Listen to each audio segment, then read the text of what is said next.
transport company. And like I said, what my mom did, my father was very much involved in sacrificing things so that we can have our life. But my father always since day one has been a fan of Test cricket. Doesn't like this new age cricket. And the day I still remember the day I scored 264 in ODI. He was like, okay, well played.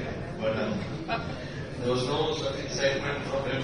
It's a world record and all of that. But even if I used to get good 30s or a 40s or a 50s or a 60s in Test cricket, he used to talk to me about it in detail.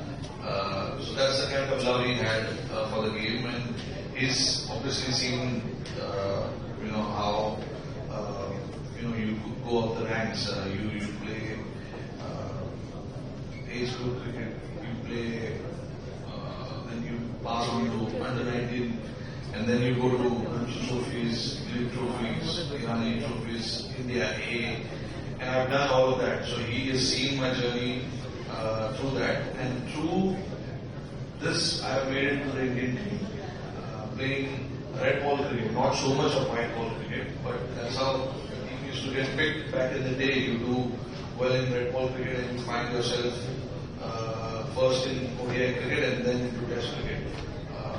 Now it's a different story, but back in the day it was like that. So my father has seen me playing a lot of cricket with red ball, obviously. So he appreciates red ball cricket a lot, and then obviously was a little disappointed when I announced the retirement, but was happy as well at the same time. But yeah, that's my father, and has obviously played a huge role in wherever I am today.